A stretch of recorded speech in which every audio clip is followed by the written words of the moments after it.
Hello बच्चों, कैसे आप सभी? आई होप आप सभी अच्छे होंगे और अच्छे ही ढंग से आप सभी तैयारी में लगे होंगे। जैसे कि आप लोग को पता है कि एग्ज़ाम काफ़ी नज़दीक है, तो आज आपके लिए मैं इस वीडियो में क्लास 8 के साइंस के कुछ महत्वपूर्ण प्रीवियस ईयर प्रश्नों को लेकर के आए हुए हैं, जो कि एग्ज़ाम के लिए काफ़ी इंपॉर्टेंट है। यहाँ से आप लोग को कई प्रश्न डायरेक्ट एग्जाम में देखने को मिलेगा। तो अगर आप भी क्लास 8 की तैयारी कर रहे हैं, तो इस वीडियो के अंत तक बने रहें। और हमारे चैनल में आप पहली बार आए हैं, तो सबसे पहले चैनल को सब्सक्राइब कर लें और बेल आइकन को प्रेस करें, ताकि जब भी मैं वीडियो अपलोड करूं, तो इसका सबसे पहले नोटिफिकेशन आप तक पहुंचे। तो आइए बिना देर करते हुए हम लोग एक एक प्रश्न को देखते हैं और इसका विश्लेषण करते हुए आगे की ओर बढ़ते हैं। बच्चों, पहला प्रश्न है आपके कि गेहूं की रस्ट किसके कारण होती है। देखिए, जो गेहूं की रस्ट होती है वो कवक के कारण होती है। ठीक है, तो यहाँ पे आपका सही उत्तर हो जाएगा ऑप्शन नंबर बी, कवक। प्रश्न संख्या 2 कहते हैं, प्रश्न संख्या 2 कह रहा है सूक्ष्म जीव कहाँ पाए जाते हैं। सूक्ष्म जीव कहाँ पाए जाते हैं? जल में, वायु में, मिट्टी में, इनमें से सभी। तो प्यारे बच्चे, सूक्ष्म जीव यानी ऐसे जिसे हम नग्न आंखों से नहीं देख सकते हैं, उसे हम लोग सूक्ष्म जीव कहते हैं। सूक्ष्म जीव को किससे देखा जाता है? तो सूक्ष्मदर्शियों के द्वारा देखा जाता है।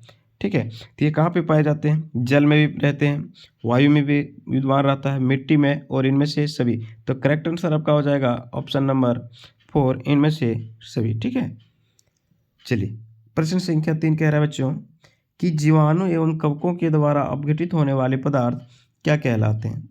यानी ऐसे पदार्थ जो जीवाणु और कवकों के द्वारा अपघटित हो जाते हैं, यानी सड़ गल जाते हैं, इसे क्या कहते हैं?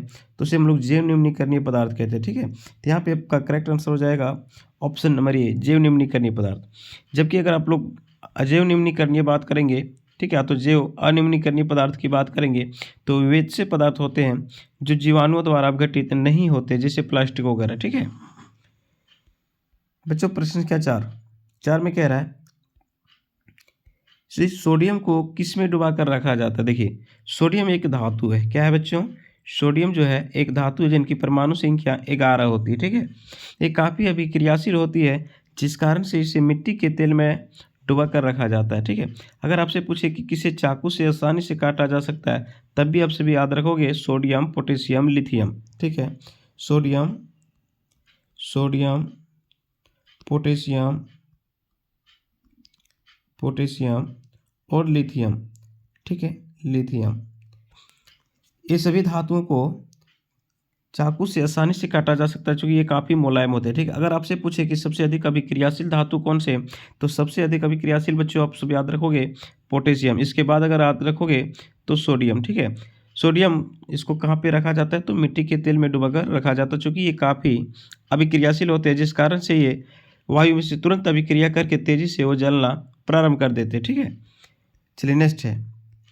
नेक्स्ट बच्चों कह रहा है कि किसी पदार्थ के दहन के लिए सहायक पदार्थ है। देखिए, कोई भी पदार्थ को दहन के लिए आवश्यक पदार्थ क्या होता है? तो ये ऑक्सीजन होता है। ठीक है, जब तक ऑक्सीजन नहीं होगा तब तक कोई भी पदार्थ दहन नहीं कर सकता, यानी कि वो नहीं जल सकता है। तो यहाँ पे आपका सही उत्तर हो जाएगा ऑक्सीजन। ठीक है, एक है बच्चों जल। तो आप सभी याद रखोगे, कई बार पूछा जाता है कि जल जो है इसका रासायनिक सूत्र क्या होता है? तो जल का रासायनिक सूत्र होता है H2O। इसमें देखिए, जो जल का निर्माण हुआ है वो हाइड्रोजन और ऑक्सीजन दो तत्वों के मिलने से हुआ है। तो इनमें किस अनुपात में होता है? तो ये भी याद रखोगे 2:1। अगर इसे, ठीक है, द्रव्यमान का अनुपात पूछ लिया जाए तो आप सभी याद रखोगे 1:8। ठीक है, कार्बन है, कार्बन की संकेत क्या है बच्चों? तो C है। कार्बन की परमाणु संख्या कितनी होती है? कार्बन की परमाणु संख्या, ठीक है, 6 होता है। इनका जो संयोजकता होती है, ठीक है, वो 4 होता है, जिस कारण से कार्बन सबसे अधिक यौगिक का निर्माण करता है। आप सभी याद रखोगे। ठीक है, कार्बन डाइऑक्साइड का सूत्र क्या होता है? तो आप सभी याद रखोगे CO2। कार्बन डाइऑक्साइड के कारण ही क्या होती है कि विश्व उष्णता बढ़ रही है, यानी कि दिन ब दिन गर्मी बढ़ रही है। तो आप सभी याद रखोगे। एक आपसे पूछा जाता है कि अम्लीय वर्षा के लिए कौन सा गैस जिम्मेवार है। ठीक है, तो बच्चों आप सभी याद रखिएगा, अम्लीय वर्षा के लिए सल्फर डाइऑक्साइड गैस जिम्मेवार होता है, जो SO2 होता है। ठीक है, यहाँ पे हम 50 प्रश्नों को देखने वाले हैं, लेकिन 50 प्रश्न नहीं समझे, उससे 100 प्रश्नों को हम लोग हल करेंगे, क्योंकि सारे ऑप्शन का एक एक करके खंडन करेंगे। ठीक है, चलिए, बर्फ पर चलने पर आप फिसल जाएंगे, क्योंकि देखिए पूछा जाता है बच्चों कि बर्फ पर चलने पर, ठीक है, आप फिसल जाएंगे, यानी कि जब हम बर्फ पर चलेंगे तो हमें फिसलन होगी, यानी हमको चलना कठिन हो जाएगा। क्यों? ठीक है, तो देखिए क्यों में क्यों बता रहा है, क्योंकि घर्षण अधिक होगा, नहीं बच्चों, अगर घर्षण अधिक होगा तो फिर हम लोग फिसलेंगे नहीं ना। चलिए, घर्षण कम होगा, असावधानी के कारण, इनमें से कोई नहीं। तो ठीक है, तो प्यारे बच्चों यहाँ पे जो आपका करेक्ट आंसर हो जाएगा ऑप्शन नंबर बी होगा, यानी घर्षण कम होगा। ठीक है, यानी कि घर्षण कम होने के कारण ही हम लोग को चलना मुश्किल हो जाएगा। अगर घर्षण अधिक होगा तो आसानी से चल लेंगे। ठीक है, थोड़ा परेशानी होगा। ठीक है, तो घर्षण क्या है? ठीक है, यानी घर्षण बल आप लोग पढ़े होंगे। ठीक है, तो घर्षण बल क्या होता है? गति का विरोध करता है। ठीक है, और घर्षण बल के कारण ही हम लोग खड़े हो पाते हैं, हम लोग पेन से जो है लिख पाते हैं किताबों कॉपियों में। ठीक है, घर्षण बल के कारण ही सारी जो गाड़ियाँ होती है वो चल पाती है। अगर घर्षण नहीं होता तो फिर चलना मुश्किल हो जाता है। जैसे कि बच्चों आप लोग को पता है कि आप लोग देखे होंगे केले की जो छिलके होते हैं उन पे चलना काफ़ी मुश्किल हो जाती है। क्यों? क्योंकि उनमें घर्षण जो होती है वो ना के बराबर होती है। ठीक है, जिस कारण से चलना मुश्किल हो जाती है। चलिए नेक्स्ट है बच्चों, अगला कह रहा है किसी वस्तु की मध्य स्थित आगे पीछे होने वाली गति को क्या कहते हैं? देखिए, किसी वस्तु की मध्य स्थित आगे पीछे होने वाली गति को क्या कहते हैं? तो इसको क्या कहते हैं? किसी वस्तु के मध्य स्थित आगे पीछे होने वाली गति को क्या कहते हैं? तो इसको कंपन कहते हैं। ठीक है, और कंपन के द्वारा क्या होती है बच्चों?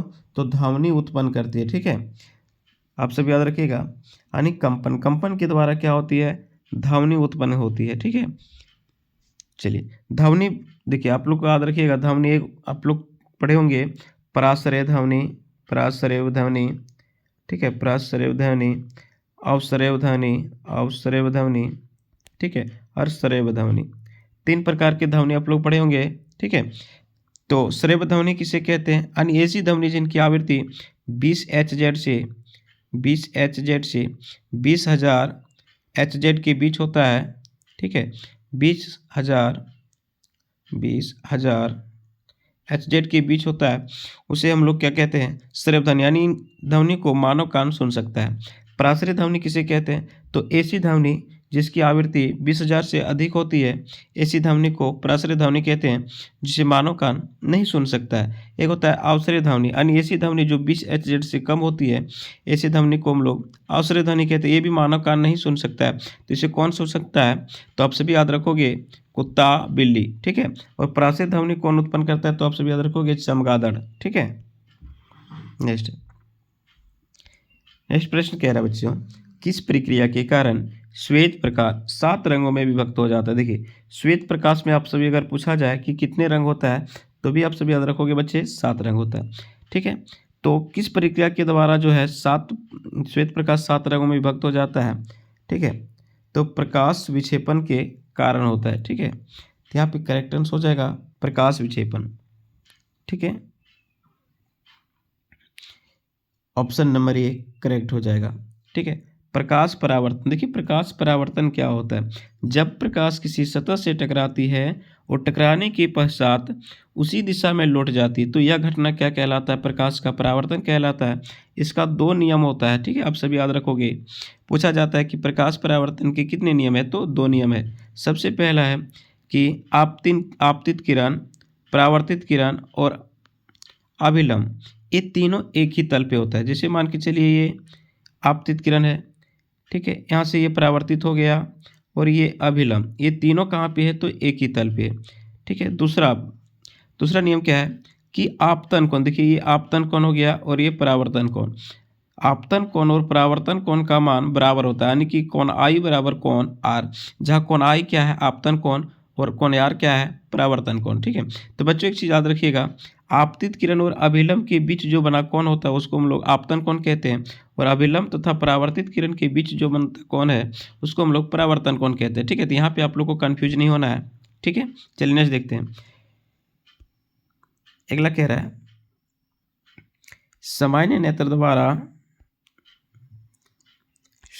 नेत्र द्वारा पढ़ने के लिए सर्वाधिक सुविधाजनक दूरी लगभग कितनी होती है? देखिए, सामान्य नेत्र जो होता है, ठीक है, उनके लिए स्पष्ट देखने के लिए न्यूनतम दूरी होती है बच्चों, वो 25 सेंटीमीटर होता है। आप सब याद रखिएगा, ना कि 25 मीटर होता है। ठीक, तो यहाँ पे हो जाएगा 25 सेंटीमीटर। कभी कभी आप लोग को चकमा देने के लिए पूछा जाता है कितने मीटर होता है, तो 25 को अगर मीटर में आपसे पूछा जाए तो 100 से डिवाइड कर दीजिए। ठीक है, 0.25 मीटर होता है। ठीक है, आपसे पूछा जाएगा कि सामान्य नेत्र द्वारा देखने के लिए अधिकतम दूरी कितनी होती है, तो अधिकतम दूरी अगर पूछा जाए तो अनंत होता है, ठीक है। अगर आपसे न्यूनतम पूछे तो 25, अधिकतम पूछे तो अनंत। चलिए नेक्स्ट, कह रहे किस कारण पृथ्वी के अंदर के पेड़ पौधे कोयले में परिवर्तित हो जाते हैं। देखिए यानी पृथ्वी के जो अंदर पेड़ पौधे थे वो कोयले में परिवर्तित हो जाते हैं। उच्च दाब, उच्च ताप, इनमें से कोई नहीं। तो यहाँ पे बच्चों इसका सही उत्तर हो जाएगा ऑप्शन नंबर सी, उच्च दाब और उच्च ताप के कारण। जैसे कि आप लोग को पता है कि बच्चों कि जो कोयला आज हम लोग देख रहे हैं, ठीक है, कोयला, कोयला कैसा है, तो कोयला एक अनवीकरणीय संसाधन है, ठीक है, क्योंकि कोयला का निर्माण जो है पुनः नहीं किया जा सकता। आप लोग को पता होगा कि कोयला का जो निर्माण है लाखों करोड़ों वर्ष पृथ्वी पर कई प्राकृतिक घटनाएं एक साथ घट गई, जिन कारण से पृथ्वी पर जितने भी पेड़ पौधे थे सब पृथ्वी के अंदर दब गए, और काफ़ी समय तक दबे रहने के कारण क्या हुआ कि इनमें दाब और ताप बढ़ा, जिस कारण से अपघटित होकर के कार्बन का रूप धारण कर ले, जिसे आज हम लोग कोयले के नाम से जानते हैं, ठीक है। तो कोयला क्या है, एक अनवीकरणीय संसाधन है। अनवीकरणीय संसाधन किसे कहते हैं बच्चों, तो याद रखिएगा ऐसे संसाधन, ठीक है, जिनकी पुनः पूर्ति संभव नहीं, यानी कि जिसको हम लोग पुनः बना नहीं सकते, इसका भंडार क्या है, सीमित है। तो ऐसे संसाधनों को हमें विवेकपूर्ण तरीके से उपयोग करना चाहिए ताकि आने वाले पीढ़ी जो है उनको भी लाभ मिल सके। नेक्स्ट प्रश्न है आपके पास में कि कोक किसका शुद्ध रूप है। प्यारे बच्चों जैसे पूछा जा रहा है कोक किसका शुद्ध रूप है, पेट्रोल का, कार्बन का, ठीक है। तो यहाँ पे आपका सही उत्तर हो जाएगा कार्बन। पूछा जाता है कार्बन के कितने अपरूप है, तो प्यारे बच्चों आप सभी याद रखिएगा कार्बन का मुख्य रूप से 2 अपरूप होता है, ठीक है। आप लोग 2 पढ़िए, वैसे 3 होता है, ठीक है। तो कार्बन का अपरूप कौन कौन से है, तो हीरा और ग्रेफाइट। आप सब याद रखोगे हीरा और ग्रेफाइट। हीरा जो है, ठीक है, हीरा जो है बच्चों ये सबसे अधिक कठोर पदार्थ है, सबसे अधिक कठोर पदार्थ है, ठीक है, सबसे अधिक कठोर पदार्थ है, ठीक है, हीरा, ठीक है। अगर आपसे पूछे कि सबसे कठोर धातु कौन सा है, तो आप सब याद रखोगे प्लेटिनम, ठीक है। अगर सबसे अधिक कठोर धातु की बात किया जाए आपसे तो प्लेटिनम याद रखोगे, और अगर धातु का उल्लेख ना करे तो हीरा का काम करोगे, ठीक है, हीरा का नाम लोगे, यानी कि हीरा जो है सबसे अधिक कठोर धातु है। ग्रेफाइट क्या है बच्चों, देखिए ग्रेफाइट ये है अधातु है, ग्रेफाइट क्या है तो अधातु है। लेकिन ये क्या है, हमने सभी को पढ़ा रखा है कि अधातु जो होता है वो प्रायः विद्युत का कुचालक होता है, लेकिन ग्रेफाइट एक ऐसा धातु है जो विद्युत का सुचालक होता है, ठीक है। आप सभी साथ ही साथ याद रखोगे कि कौन सा अधातु है जो विद्युत का सुचालक होगा, तो ग्रेफाइट। कौन सी अधातु है जो चमकीला होता है, तो याद रखिएगा आयोडीन। फिर एक याद रखोगे कि कौन सा धातु है जो द्रवावस्था में पाया जाता है, प्रायः धातु जो होती है वो ठोस अवस्था में ही होती है। लेकिन अगर आपसे पूछा जाए कि कौन सी धातु है जो ठोस अवस्था द्रवावस्था में पाया जाता है कमरे के ताप पर, तो याद रखोगे पारा, ठीक है, पारा। अगर आपसे पूछे कि कौन सी अधातु है बच्चों, पूछा जा रहा है कौन सी अधातु है जो कमरे के ताप पर द्रवावस्था में पाया जाता है, तो याद रखोगे ब्रोमीन, ठीक है, ब्रोमीन, ठीक है। काफ़ी प्रश्न इस बार रिपीट किया गया है सब, तो सबको जरूर याद रखिए।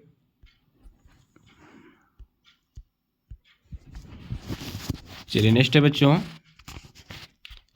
क्वेश्चन नंबर 12 देखेंगे। क्वेश्चन नंबर 12 देखिए, कह रहे मृदा अपरदन को रोकने में सहायक है। देखिए मृदा अपरदन क्या है, तो जो मृदा होती है बच्चों उनका जो ऊपरी परत होता है उसका खिसक जाना, यानी मृदा का खिसकना ही क्या कहलाता है, मृदा अपरदन कहलाता है। तो मृदा अपरदन को रोकने के लिए कौन कौन सहायक हैं, बिल्कुल वृक्ष सहायक है, ठीक है, वन्य जंतु, कल कारखाने, वनोन्मूलन। तो ये तो हो नहीं सकता है, वन्य जंतु नहीं हो सकता है, कल कारखाने नहीं होता है, वनोन्मूलन नहीं होता है, तो यहाँ पे क्या हो जाएगा ऑप्शन नंबर बी ब्रिज। यानी जो मृदा अपरदन है बच्चों इसको हम लोग पेड़ पौधा लगा करके रोक सकते हैं। चलिए नेक्स्ट प्रश्न है, प्रश्न संख्या 13 कह रहा है कागज का कितने बार पुनः चक्रण संभव है, यानी जो कागज है उसको कितने बार हम लोग पुनः चक्रण कर सकते हैं, ठीक है। पुनः चक्रण का मतलब होता है बच्चे से पुनः फिर से बनाया जा सकता है। तो कागज को कितने बार हम लोग पुनः बना सकते हैं, तो 5 से 7 बार हम लोग बना सकते हैं। यहाँ पे आपका करेक्ट आंसर हो जाएगा 1। क्वेश्चन नंबर 14 कह रहा है वायु में नाइट्रोजन कितने प्रतिशत। देखिए प्यारे बच्चों जैसे हमारा ये वायु है जिस, ठीक है। ये वायु कहाँ पे होता है, तो वायुमंडल में होता है। तो हमारा जो वायुमंडल है बच्चों, इसमें विभिन्न गैस पाए जाते हैं, ठीक है। सबसे अधिक जो है वो नाइट्रोजन गैस जो कि 78% पाया जाता है। इसके बाद जो है ऑक्सीजन 21% पाया जाता है, यानी कि 20.8% होता है, लेकिन इसको हम लोग लगभग 21% मानते हैं। तो वायुमंडल में कितने प्रतिशत नाइट्रोजन है, तो 78% आप रखोगे। 21% कौन है, तो ऑक्सीजन है, ठीक है। चलिए नेक्स्ट है बच्चों, किसके द्वारा वायुमंडल की ओजोन परत क्षतिग्रस्त हो। देखिए हमारा वायुमंडल में जो है, ठीक है, एक ओजोन परत पाया जाता है जो क्या करता है, ठीक है, सूर्य से आने वाले हानिकारक पराबैंगनी विकिरण को पृथ्वी तक आने से रोकती है, ठीक है। लेकिन सीएफसी के कारण क्या हो रहा है बच्चों, आजकल वायुमंडल जो ओजोन परत है उनकी क्षति हो रही है, जो हमारे लिए काफ़ी चिंता का विषय है, ठीक है। इन कारण से क्या हो रहा है कि सूर्य से आने वाली जो हानिकारक पराबैंगनी किरण है वो डायरेक्ट पृथ्वी तक पहुंच रही है, जिससे त्वचा कैंसर, हड्डियों का कैंसर, मोतियाबिंद जैसे घातक बीमारियां उत्पन्न हो रही है, ठीक है। तो यहाँ पे आपका सही उत्तर हो जाएगा CFC, ठीक है। चलिए नेक्स्ट प्रश्न देखते हैं, जरायुज जंतु कौन से है, ठीक है। देखिए बच्चों, जरायुज एक होता है अंडपरजक, एक होता है जरायुज, दूसरे होते हैं अंडपरजक। तो जरायुज किसे कहते हैं, तो ऐसे जंतु जो बच्चे को जन्म देते हैं, डायरेक्ट बच्चे को जन्म देते हैं ना, तो उसको हम लोग जरायुज कहेंगे। और ऐसे जंतु जो अंडे देते हैं उसे हम लोग अंडपरजक कहते हैं, ठीक है। तो यहाँ पे क्या पूछा जा रहा है कि जरायुज जंतु कौन सा है, गाय। गाय क्या अंडा देता है या डायरेक्ट बच्चा देता है, तो बच्चा देता है बिल्कुल। कुत्ता क्या करता है, तो ये भी डायरेक्ट बच्चा देता है। बिल्ली ये भी देता है। तो इनमें से सभी हो जाएगा, ठीक है। ऑप्शन नंबर 4 करेक्ट हो जाएगा, ठीक है। अगर आपसे अंडपरजक पूछ जाता है तो मुर्गी, कबूतर, ये सब क्या हो जाएगा, अंडपरजक हो जाएगा, ठीक है। तो आप सभी याद रखोगे। क्वेश्चन नंबर 17 बच्चों कह रहा है कि रेशम कीट का जीवन चक्र किस प्रकार का होता है। देखिए यानी जो रेशम कीट होता है वो कोकून से प्राप्त किया जाता है, ठीक है। वो किस प्रकार का होता है, ठीक है। कोकून, प्यूपा, वयस्क, इनमें से सभी। यहाँ पे सही हो जाएगा आपका ऑप्शन नंबर 4, इनमें से सभी।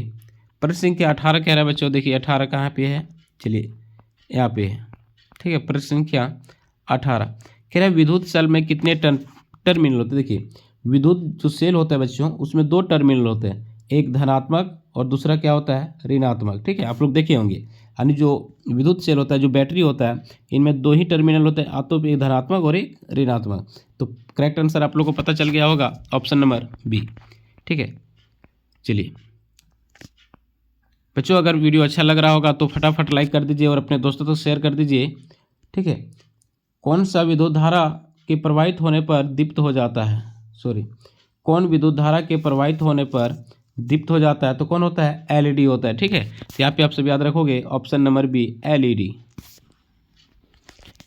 क्वेश्चन नंबर 20 कह रहा है विद्युत धारा कौन सा प्रभाव उत्पन्न करता है। देखिए पहले बच्चों, जो विद्युत धारा होता है जिसको हम लोग आई से इंडिकेट करते हैं, आई, ठीक है। विद्युत धारा का ऐसा ही मात्रक क्या होता है, सब याद रखोगे, एम्पियर होता है, ठीक है। विद्युत धारा को किस यंत्र की सहायता से माप सकते हैं, तो एमीटर की, ठीक है, एमीटर की द्वारा हम लोग नाप सकते हैं, आपसे याद रखोगे, ठीक है।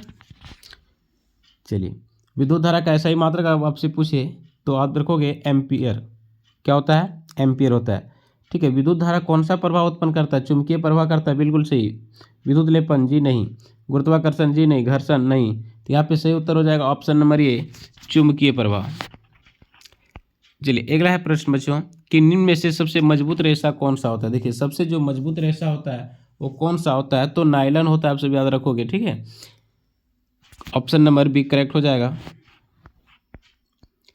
22 कह रहा है प्लास्टिक जो आग का विरोध कर सकता है वह क्या है, यानी ऐसा प्लास्टिक जिसमें आग नहीं पकड़ता है, ठीक है, उसको क्या कहते हैं, बेकेलाइट, मेलामाइन, पीवीसी, इनमें से सभी, ठीक है। तो पहले बच्चों इसका सही उत्तर हो जाएगा मेलामाइन। पॉलिस्टर की सामान्य किस्म क्या है। देखिए जो पॉलिस्टर होती है उनकी सामान्य किस्म क्या है, यानी इनकी सामान्य प्रकार कौन कौन से, टेरिलिन, पॉलीमर, ए और बी दोनों, इनमें से कोई नहीं, ठीक है। तो प्यारे बच्चों आपका यहाँ जो सही उत्तर हो जाएगा option number A, Terylene.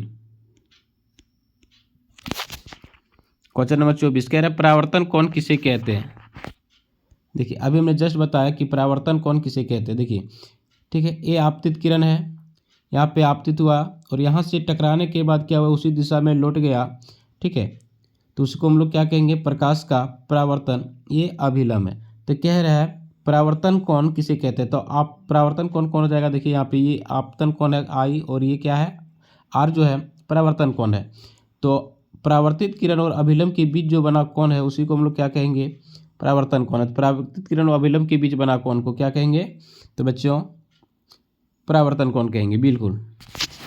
Question number 25 में कह रहा है चमकीला पिंड कौन से होते हैं, यानी कौन से इसमें पिंड है जो चमकीला है, चंद्रमा, तारे ए और बी दोनों, इनमें से कोई नहीं। तो यहाँ पे चंद्रमा भी चमकीला है और तारा भी जो है चमकीला है, तो कहेंगे सर कि ऑप्शन नंबर सी करेक्ट हो जाएगा, बिल्कुल। मानव कान की श्रव्यता प्रयास क्या, देखिए अभी हमने जस्ट पहले आप लोगों को बताया, ठीक है, कि जो ध्वनि होती है, जो श्रव्य ध्वनि होती है, उनकी आवृत्ति 20 Hz से 20,000 Hz होती है, जिसको मानव कान सुन सकता है। अगर 20 Hz से कम की ध्वनि हो तो उसको हम लोग अवश्रव्य ध्वनि कहते हैं, जिसे मानव कान नहीं सुन सकता है। तो फिर इसे कौन सुन सकता है कहिएगा, तो सर जो 20 Hz से कम की ध्वनि होती है उसे कुत्ता और बिल्ली सुन सकता है, लेकिन जो 20,000 से अधिक की होती है उसको हम लोग पराश्रय ध्वनि कहते हैं, जिसे चमगादड़ वगैरह सुन सकता है, ठीक है। तो यहाँ पे आपका उत्तर हो जाएगा 20 Hz से 20,000 Hz। देखिए यहाँ पे करेक्ट आंसर हो जाएगा ऑप्शन नंबर बी। ध्वनि की प्रबलता की माप की जाती है, यानी जो ध्वनि की प्रबलता होती है वो किस में मापते हैं, तो बच्चों हम लोग डेसिबल में मापते हैं। यहाँ पे करेक्ट आंसर हो जाएगा ऑप्शन नंबर बी, डेसिबल।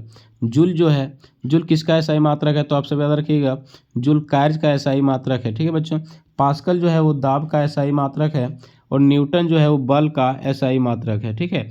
बल का ये तो फिर भार का ये, ठीक है, भार और बल दोनों का एसआई मात्रक क्या होता है, तो न्यूटन होता है। आप सभी याद रखोगे।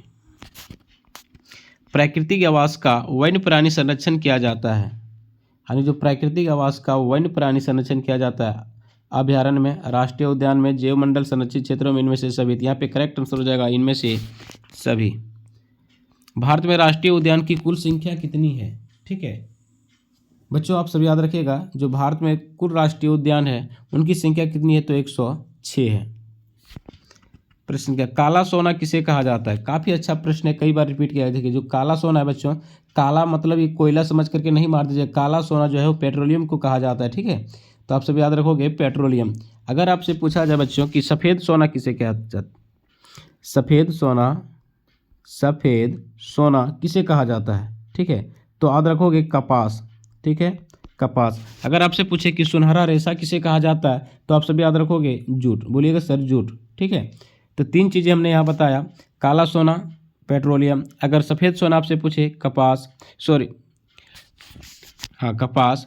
और अगर आपसे पूछे कि सुनहरा रेशा किसे कहते हैं, तो जूट को कहते हैं, ठीक है। चलिए नेक्स्ट, चट्टानों पर चढ़ाने हेतु रस्सी बनाए जाते हैं, यानी कि चट्टानों पर चढ़ने के लिए किससे रस्सी बनाए जाते हैं, यानी कि चट्टानों पर चढ़ने के लिए, ठीक है, मजबूत रस्सी की जरूरत होगी, ठीक।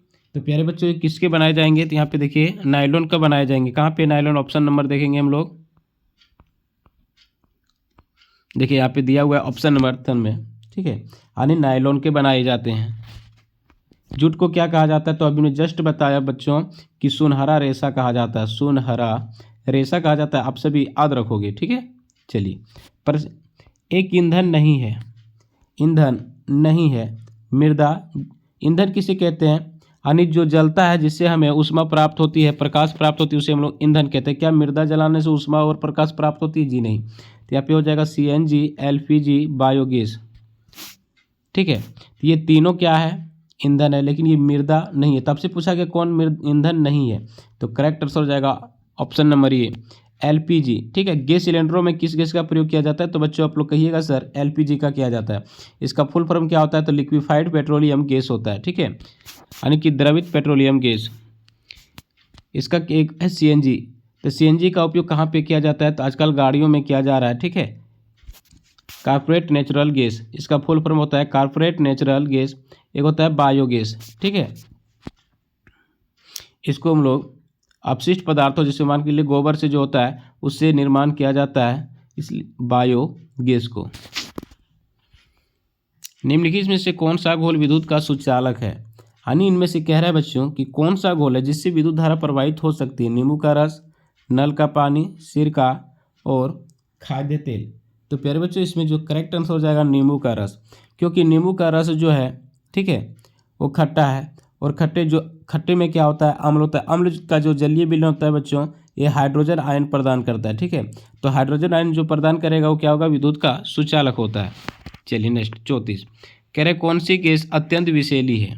देखिए यहाँ पे CO2 है, नाइट्रोजन है, मीथेन है और कार्बन मोनोऑक्साइड है।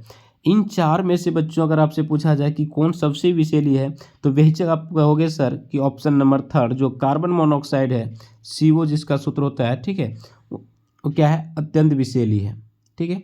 अगर CO2 ये है कार्बन डाइऑक्साइड, लेकिन अगर CO2 ना दे तो कार्बन मोनोऑक्साइड के नाम से हम लोग जानते हैं, ये सबसे विषैली है, ठीक है। साथ ही साथ याद रखोगे जो विश्व उष्णता है, जो दिन ब दिन गर्मी बढ़ रही है, उनके लिए कौन सी गैस जिम्मेवार है, तो बच्चों कहोगे कि सर कार्बन डाइऑक्साइड जिम्मेवार है, बिल्कुल।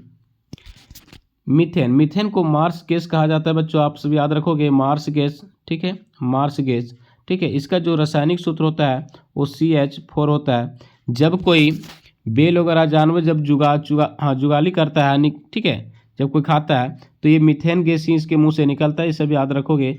इसके बाद आप लोग याद रखोगे जब धान की जो खेत होती है उससे मीथेन गैस ही निकलता है, ठीक है। हाँ 35 कह रहा है निम्नलिखित में से सबसे छोटी कोशिका कौन सी है। देखिए कोशिका, तो कोशिका क्या है बच्चों, तो जीवन की रचनात्मक एवं कार्यात्मक इकाई को क्या कहेंगे, कोशिका कहेंगे, बिल्कुल। रचनात्मक और कार्यात्मक इकाई को क्या कहेंगे, तो कोशिका कहेंगे, ठीक है। कोशिका की खोज बच्चों सर्वप्रथम कब किया गया था, तो 1665 ईस्वी में रॉबर्ट हुक ने किया था, ठीक है। तो ये जो कोशिका था बच्चों, ये मृत कोशिका थी। अगर आपसे पूछा जाए कि सबसे पहले जीवित कोशिका की खोज कब किया था, तो 1674 ईस्वी में ल्यूवेन हुक ने किया था, ठीक है। 1674 ईस्वी में याद रखोगे, 1674 ईस्वी में ल्यूवेन हुक ने किया था, ठीक है। कहाँ पे देखा था, तो तालाबों में देखा था। सबसे बड़ी जो कोशिका होती है बच्चों, ये शुतुरमुर्ग के अंडे का होता है। किसका होता है, शुतुरमुर्ग के अंडे का। लेकिन अगर आपसे पूछा जाए कि सबसे छोटा जो होता है वो किसका होता है, तो माइक्रोप्लाज्मा का होता है। तो यहाँ पे आपका सही उत्तर हो जाएगा माइक्रोप्लाज्मा, ठीक है। ये सबसे छोटी कोशिका है, ठीक है। अमीबा किस प्रकार का जीव है, तो बच्चों आप सभी याद रखोगे कि अमीबा जो है एक कोशिकीय जीव है। कैसा है, एक कोशिकीय जीव है। अमीबा का कोई आकार नहीं होता है। जैसे मान के चलिए ये क्या है, तो ये अमीबा बन गया, ठीक है। अमीबा का कोई निश्चित आकार नहीं होता। अमीबा में जो जनन होती है बच्चों, साथ ही साथ याद रखोगे द्विखंडन विधि द्वारा होता है, ठीक है। चलिए श्वेत रक्त कणिकाएं क्या है, श्वेत रक्त कणिकाएं जिसको हम लोग कहते हैं WBC, इनको जो है बाबू, ठीक है, WBC जो होता है उनको शरीर का सुरक्षा गार्ड कहा गया है। सर क्या कहा गया है, शरीर का सुरक्षा गार्ड कहा गया है। WBC का जो कार्यकाल होता है, ठीक है, 120 दिनों का होता है जीवन काल, इसको बोलिएगा, कार्यकाल नहीं कहिएगा, ठीक है। श्वेत रक्त कणिका जो है इनका जीवन काल 120 दिनों का होता है। सॉरी, श्वेत रक्त कणिका है ना WBC, RBC का होता है 120 दिन, ठीक है। श्वेत रक्त का होता है, मान के चलिए अगर जो पुराने हैं वो 3 से 4 दिन और नए जो होगा वो लगभग 1 सप्ताह तक मानिए, यानी कि 7 से 10 दिनों तक इनका जीवन काल होता है। ईस्ट का उपयोग किसके उत्पादन में किया जाता है, यानी जो ईस्ट होता है ये किसके उत्पादन में किया जाता है, चीनी, अल्कोहल, ऑक्सीजन, हाइड्रोक्लोरिक एसिड। तो यहाँ पे हो जाएगा अल्कोहल के निर्माण में ईस्ट का उपयोग किया जाता है, ठीक है। अल्कोहल का निर्माण किस विधि द्वारा किया जाएगा, तो आप सब याद रखोगे किण्वन विधि द्वारा, ठीक है। हाइड्रोक्लोरिक अम्ल का सूत्र क्या होता है बच्चों, आप सब याद रखोगे HCl, हाइड्रोक्लोरिक अम्ल। चलिए नेक्स्ट है, मलेरिया रोग का कारण क्या है। देखिए आप लोग देखे होंगे मलेरिया, ठीक है, मलेरिया जो रोग है आप लोग तो नाम सुने होंगे, किसके कारण होता है, तो ये मादा एनोफिलीज मच्छर के काटने से होता है, जो प्रोटोजोआ संघ का जीव है, ठीक है। तो यहाँ पे आपका सही उत्तर हो जाएगा प्रोटोजोआ। अगर प्रोटोजोआ ना दे करके कहीं के आप लोग देगा कि प्लाज्मेडियम, क्या देगा बच्चों, प्लाज्मेडियम, तो आप लोग को चकमा नहीं खाना है। प्लाज्मेडियम के कारण कौन सा रोग होता है, तो मलेरिया होता है। चलिए नेक्स्ट, टेस्टोस्टेरोन क्या है। देखिए टेस्टोस्टेरोन क्या है, तो ये एक पुरुषों में स्रावित होने वाले हार्मोन है, ठीक है। याद रखोगे, शायद ऑप्शन नंबर C में दिया होगा, हमको लगता है ऑप्शन नंबर, देखिए दिया हुआ है। यह एक पुरुष हार्मोन है, क्या है, पुरुष हार्मोन है, जो यौनावस्था के दौरान स्रावित होता है। एक होता है एस्ट्रेजोन, ठीक है। एस्ट्रोजन ये अवनावस्था के द्वारा लड़कियों में स्रावित होने वाले हार्मोन है, ठीक है। नेक्स्ट है बच्चों, बल का केवल परिमाण होता है, परिमाण और दिशा दोनों होता है, इनमें दिशा होता है और इनमें से कोई नहीं, ठीक है। तो प्यारे बच्चों जो बल है ये किस प्रकार की राशि है? तो बल एक सदिश राशि, आप सभी याद रखोगे सदिश राशि है। कहोगे सर सदिश राशि किसे कहते हैं? बिल्कुल, तो सदिश राशि वैसे राशि को कहते हैं जिनमें परिमाण और दिशा दोनों होते हैं, ठीक है। जिनमें परिमाण और दिशा दोनों होते हैं उसे सदिश कहते हैं, ठीक है। तो बल का जो ऐसा ही मात्रक है बच्चों उसको हम लोग क्या कहते हैं? तो न्यूटन कहते हैं। बल का ऐसा ही मात्रक न्यूटन होता है, ठीक है। प्रकाश परावर्तन के कितने नियम? जस्ट हमने पहले बताया कि प्रकाश परावर्तन के 2 नियम होता है। कौन कौन? सबसे पहला देखिए आपतित किरण, ये परावर्तित किरण और ये अभिलंब, ये तीनों जो है एक ही तल पे होता है। दूसरा आपतन कोण और परावर्तन कोण, ये दोनों क्या होगा? आपस में बराबर होता है, यानी कि कोण I = कोण R, ठीक है। नेक्स्ट है विद्युत का सुचालक अधातु का क्या नाम है? यानी कौन सी अधातु है जो विद्युत का सुचालक होता है? हमने पहले बता रखा है, क्या होगा? ग्रेफाइट, ठीक है। चलिए नेक्स्ट, वायु किसका मिश्रण है? देखिए प्यारे बच्चों हमने जस्ट बताया कि हमारा जो वायुमंडल है, ठीक है, उनमें विभिन्न गैसों का मिश्रण है। क्या है? विभिन्न गैसों का मिश्रण है। तो वायु क्या है? गैसों का मिश्रण है, जिसमें सबसे अधिक नाइट्रोजन 78% पाया जाता है। इसके बाद जो सेकेंड नंबर पर होता है वो ऑक्सीजन है 21%, ठीक है। चलिए क्लोरोफ्लोरोकार्बन का उपयोग कहाँ किया जाता है? देखिए जो CFC हम लोग बोलते हैं बच्चों, इसका फुल फॉर्म होता है क्लोरोफ्लोरोकार्बन, ठीक है। ये क्या कर रहा है? ओजोन परत को क्षति कर रहा है, ठीक है। ये कहाँ से होता है? तो ये रेफ्रिजरेटर से उत्पन्न होता है, एयर कंडीशनर में होता है, एरोसोल फुहार में होता है, इनमें से सभी। तो करेक्ट आंसर हो जाएगा इनमें से सभी। क्वेश्चन नंबर 44 कह रहा है भोजन से प्राप्त ऊर्जा का उपयोग कहाँ करते हैं? भोजन से प्राप्त ऊर्जा का उपयोग कहाँ करते हैं? पाचन, श्वसन, उत्सर्जन, इनमें से सभी। तो यहाँ पे हो जाएगा इनमें से सभी। क्वेश्चन नंबर 45 में कह रहा है बच्चों कि तेलीय सतह से क्या होता है? यानी तेलीय सतह, देखिए आप लोग देखेंगे जब हम लोग कहीं चल रहे होते हैं, अगर वहाँ तेल गिर जाता है तो क्या होता है? घर्षण बढ़ जाता है, क्या घट जाता है? तो कहेंगे सर बेशक कि घर्षण घट जाता है तब, ठीक है। और घर्षण जब घट जाता है तो हम लोग क्या होते हैं? फिसल जाते हैं, ठीक है। तो यहाँ पे क्या होगा? घर्षण घट जाता है, यानी जहाँ चलना मुश्किल हो वैसे में घर्षण क्या होगा? कम होगा। जहाँ पे चलना थोड़ा कठिन हो जाएगा, ठीक है, यानी कि कहने सर ज़्यादा घर्षण भी क्या हमारे लिए हानिकारक ही होते हैं, ठीक है। ज़्यादा घर्षण हो जाएगा वो भी दिखते हैं। तो अगर ज़्यादा घर्षण हो तो फिर हम लोग यहाँ चल लेंगे, लेकिन चलिए देखेंगे तो तेलीय सतह में क्या होता है? घर्षण घट जाता है। अगर घर्षण बढ़ जाए तो ये भी हमारे लिए हानिकारक होते हैं, क्योंकि आप लोग देखे होंगे जो मशीनों के कल पुर्जे होते हैं उसमें अगर घर्षण बढ़ जाए तो वे कल पुर्जे जो होते हैं वो नष्ट हो जाते हैं, नहीं कि वो टूट जाते हैं, ठीक है। चलिए आप लोग देखे होंगे बच्चों की जो गाड़ियाँ होती है, ठीक है, गाड़ी में जो टायर लगे होते हैं उनमें खास करके गोटियाँ बड़ी बड़ी दी जाती। क्यों? क्योंकि उसमें घर्षण सही से बढ़ सकते और जिसके कारण से गाड़ियाँ सही से चल सके। चलिए नेक्स्ट, आवृत्ति का एसआई मात्रक क्या है? देखिए जो आवृत्ति होती है उनकी एसआई मात्रक क्या होता है? तो हर्ट्ज होता है, ठीक है। आप सब याद रखोगे हर्ट्ज, जिसको हम लोग HZ से सूचित करते हैं। यहाँ पे एक दिया है मीटर प्रति सेकेंड, काफ़ी अच्छा है इसलिए हमने इसको बताने का प्रयास कर रहे हैं। देखिए मीटर प्रति सेकेंड जो है बच्चों, ठीक है, वो चाल का एसआई मात्रक होता है। आप सब याद रखोगे चाल का। वेग का भी एसआई मात्रक क्या होता है? तो मीटर पर सेकेंड होता है। आपसे एक पूछा जाता है त्वरण, ठीक है, त्वरण का एसआई मात्रक क्या होगा?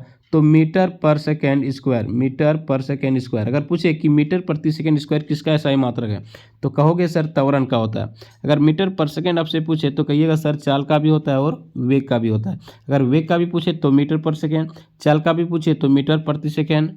चलिए नेक्स्ट, पृथ्वी के अचानक कंपन को क्या कहते हैं? देखिए पृथ्वी के अचानक कंपन यानी इसको हिलना डुलना क्या कहते हैं? तो भूकंप कहते हैं, ठीक है। तो यहाँ पे आपका सही उत्तर हो जाएगा भूकंप, ठीक है। भूकंप की तीव्रता को हम लोग किस में मापते हैं? यहाँ पे पूछा जाता है कि भूकंप की जो तीव्रता होती है उसको किस में मापा जाता है, तो सिस्मोग्राफ में मापते हैं हम लोग, ठीक है बच्चों, किसमें, सिस्मोग्राफ में। अगर इसकी तीव्रता 7 से अधिक होती है तो ये काफ़ी विनाशकारी होती है, ठीक है, क्या होता है, काफ़ी विनाशकारी होती है, यानी ये काफ़ी क्षति पहुंचाती है। भूकंप की जो तरंगे होती है वो 3 प्रकार की, हाँ, भूकंप जो होती है वो 3 प्रकार की तरंगे उत्सर्जित करती है, पी तरंगे, एल तरंगे और एस तरंगे, ठीक है। उनमें सबसे जो घातक होता है बच्चों ये एल तरंग होता है, आप सभी याद रखोगे, एल तरंग। पूछा जाता है कि भूकंप को जो है किस में मापा जाता है, तो सिस्मोग्राफ के द्वारा मापा जाता है, ठीक है। समाप्त होने वाले प्राकृतिक संसाधन कौन से है? देखिए बच्चों यहाँ पे एक पूछा गया है कि प्राकृतिक संसाधन, प्राकृतिक संसाधन किसे कहते हैं? ऐसे संसाधन जिसे प्रकृति द्वारा प्राप्त हुई है, यानी जिसको कुदरत ने, जिसको कह सकते हैं कि ईश्वर ने बनाया, उसे हम लोग क्या कहेंगे? प्राकृतिक संसाधन। दूसरा होता है मानव निर्मित संसाधन, यानी वैसे संसाधन जिसको मानव ने बनाया, जैसे खास करके कह सकते हैं सर पेन, किताब, कॉपी, कलम, घर, गाड़ी वगैरह सब क्या हो जाएगा? मानव निर्मित, ठीक है। और प्राकृतिक संसाधन की अगर हम लोग बात करेंगे तो वायु, मृदा, ठीक है, ये सब क्या है? जल, ये सब प्राकृतिक संसाधन है। तो कह रहा है प्राकृतिक समाप्त होने वाला, यानी जिनका भंडारण सीमित हो, जिनका पुनः निर्माण संभव नहीं हो, उसको हम लोग क्या कहेंगे? अनवीकरणीय संसाधन, समाप्त होने वाला। तो कौन है जो समाप्त होने वाला है? वायु, सूर्य का प्रकाश, खनिज। तो खनिज क्या है बच्चों? इसका भंडार जो है वो सीमित मात्रा में है, ठीक है, उन्हें पुनः निर्माण करना संभव नहीं है, इसलिए क्या होगा कि खनिज जो है वो समाप्त होने वाला जाएगा। यानी कि आपसे पूछा जाएगा कि कौन सा अनवीकरणीय संसाधन है, तो खनिज। चलिए 49 कह रहे हैं क्लोरोप्लास्ट किस में पाया जाता है? देखिए क्लोरोप्लास्ट किस में पाया जाएगा? जड़ में तो होगा नहीं, पत्तियां, तना, इनमें से सभी, तो पत्तियों में पाया जाता है, ठीक है। क्लोरोप्लास्ट को क्या कहा जाता है? ठीक है, तो कोशिका का रसोई घर कहा जाता है बच्चों, आप सभी याद रखिएगा, कोशिका का रसोई घर। क्लोरोप्लास्ट में क्या होता है? क्लोरोफिल पाया जाता है, आप सभी ये भी याद रखोगे, क्लोरोफिल पाया जाता है। और क्लोरोफिल के कारण क्या होती है कि पत्तियां हरी दिखाई देती है, याद रखिएगा। पत्तियों में एक छोटा छोटा छिद्र पाया जाता है जिसको हम लोग रंध्र कहते हैं, ये भी याद रखोगे साथ में, रंध्र करें। ये क्या करता है? गैसों का आदान प्रदान करता है और अतिरिक्त जो जल होते हैं उनको वाष्पोत्सर्जन करता है। चलिए नेक्स्ट, सर्वप्रथम चेचक के टीके की खोज किसने किया था? यानी सर्वप्रथम जो चेचक है, ठीक है, चेचक के टीके की खोज किसने किया था? ठीक है, तो एडवर्ड जेनर ने किया था। किसने किया था? एडवर्ड जेनर ने किया था। आपसे पूछा रॉबर्ट हुक ने सर्वप्रथम क्या किया था? तो कोशिका की खोज किया था बच्चों, आप सभी याद रखिएगा, 1665 ईस्वी में। लेकिन ये जो कोशिका थी मृत थी, बार बार मैं कह रहा हूँ, रॉबर्ट हुक ने सबसे पहले 1665 में कोशिका को देखा, मैंने खोज किया था, लेकिन ये जो कोशिका थी मृत थी। अगर जीवित कोशिका की बात करें तो 1674 ईस्वी में ल्यूवेनहॉक ने किया था, ठीक है। लुई पाश्चर क्या था? तो लुई पाश्चर ने किण्वन की खोज किया था, किण्वन की खोज किया था। किण्वन प्रक्रिया के द्वारा क्या होता है? अल्कोहल का उपयोग किया, हाँ, अल्कोहल का निर्माण किया जाता है। तो बच्चों ये कुल 50 MCQ क्वेश्चन था साइंस का, जो कि काफ़ी इंपॉर्टेंट है। लगभग इससे हमने रिलेटेड 50 नहीं समझे, मान के लिए 100 प्रश्नों को करवा दिया है, और ये एग्जाम के लिए काफ़ी इंपॉर्टेंट है। अगर वीडियो अच्छा लगा होगा तो अपने दोस्तों तक शेयर जरूर कीजिए, और इस प्रकार की और वीडियो पाने के लिए हमारे चैनल को सब्सक्राइब कर लीजिए और बेल आइकन को प्रेस करें, ताकि जब भी मैं वीडियो अपलोड करूं तो इसका सबसे पहले नोटिफिकेशन आप तक पहुंचे।